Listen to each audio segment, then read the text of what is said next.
Welcome to Life Words Day by Day. Yesterday we learned from the opening story of 1 Samuel chapter 1 that God is personal beyond comparison. Today I want you to know that God is powerful beyond measure. And I want you to notice that when Hannah comes to the Lord, she addresses him as Lord of Hosts. The title means the Lord of the host of armies. He's the leader. He's the head of angel armies. This story is the first time this title is used of God in the Old Testament. And the title claims God's dominance and power over all authorities, whether they be spiritual or physical. He has an unending supply of weapons and artillery and power, and he shows up for the humble and lowly in full force with full strength. So Hannah comes to the Lord of hosts in full recognition that he alone is the one who can change her situation, who can heal the sadness of her heart, the distress of her soul, the affliction in her life. In other words, she saw God as sovereign.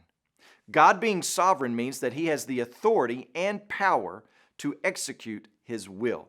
He has the might and the right to do as he pleases. But I also want you to notice something about Hannah. She is presented to us as one of the most faithful worshipers of God in the entire Bible. No other woman in the Old Testament is mentioned as going to the temple. No other woman in the Old Testament makes and fulfills a vow to God. Her prayer here and in chapter 2 are among the longest recorded in all of the Old Testament.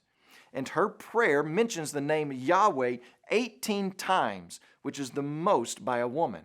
And here, being barren, she avoids the faults that Sarah, Abraham's wife, walked in. She pursued the Lord instead of creating crafty schemes to get what she wanted. And why is that? Because she knew it was only the Lord who could address her heart. Perhaps the nation of Israel at the time when they received 1 Samuel, maybe they were in a place where they were trusting in their own strength, trying to force things to happen by their own will, or perhaps they were in the throes of exile because of those very things.